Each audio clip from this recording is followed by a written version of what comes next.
Broncos country, does Courtland Sutton know something we don't? Did he just pin his goodbye message to the Denver Broncos?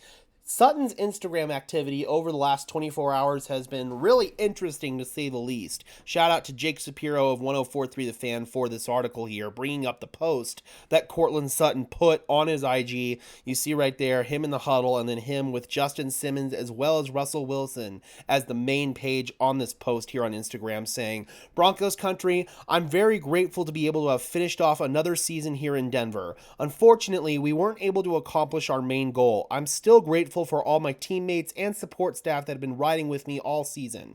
I know things happen for a reason, and I trust my God's plan over everything else, including whatever is next for me. Just know that I gave everything to this team and organization every time I stepped on that field. All love, 14. That sounds like a goodbye message to me, Broncos country, just the way that he worded it.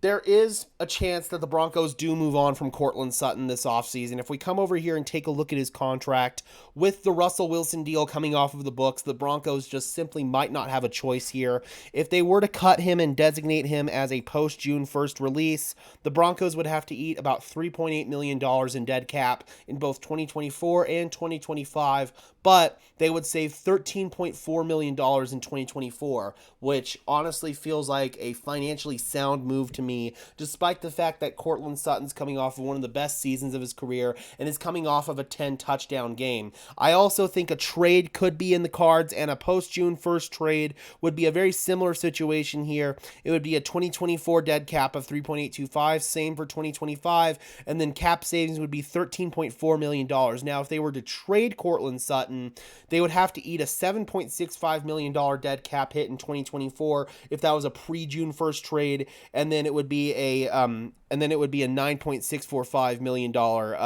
cap savings. So I don't know, man. I'm gonna let you guys decide if you feel like it's worth the numbers to move off from Courtland Sutton. I gotta be honest, I think that the Broncos should be in a position to sell high on Courtland Sutton. I love Court. I love everything that he's brought to this team and to this organization, but right now, the Broncos are probably about 2 years away from being competitive. They're going to have to take their medicine with this Russell Wilson contract getting off the books.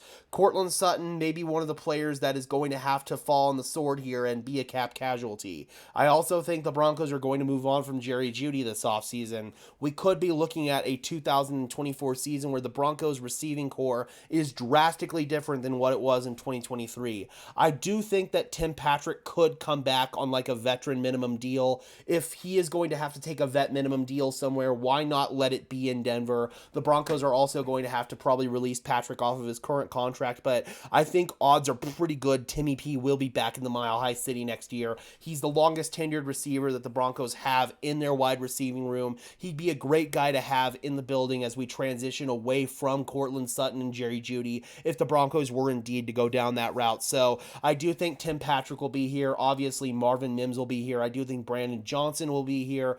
Then I think the Broncos may make an addition at wide receiver in the draft and a couple of additions in free agency. This may be another year where the Broncos are going without a true alpha number one receiver. It doesn't seem like there's going to be that kind of guy on the free agent market that's going to be in the Broncos bidding area. So I really don't think that the Broncos are going to go wide receiver in the first round, obviously, because that's more likely than not going to be quarterback. And it depends on if they trade away their first round pick in 2025 to move up for a quarterback this year. The Broncos might not be in a position to draft a true number one receiver, so they may have to trade for somebody, or they may have to sign somebody as a free agent to a max deal. That's what the Broncos are probably staring at right now in terms of getting a true number one receiver in the building. And although Courtland Sutton was the Broncos' number one receiver this year, he's not a number one receiver on most other teams in the NFL. He is a damn good Robin, but he's not a Batman. The Broncos need a Batman, or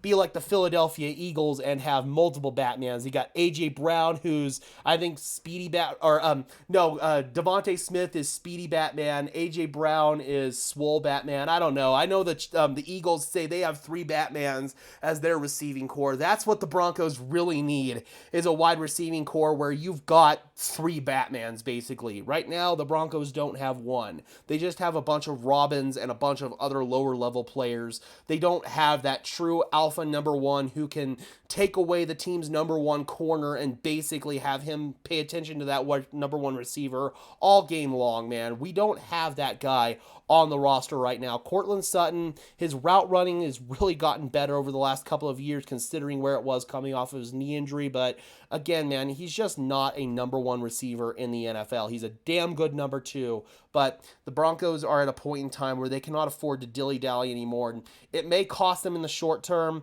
but they may be looking to add their true alpha number one receiver in the 2025 offseason to pair with hopefully their young quarterback. All right, Broncos country, do you feel like the Broncos are going to make a move to move on from Courtland Sutton this offseason? Drop those comments down below. I would love to hear your thoughts as always. Be sure to leave a like on this video as well as subscribe and ring the bell so these videos appear in your notification feed. I would really appreciate it, guys. Those are two free and easy ways to show your support. Helps tell YouTube's algorithm to push us out and helps us get seen by more and more members of Broncos country just like you and me. And until next time, guys, I am your host, Gage Madrid, saying peace out.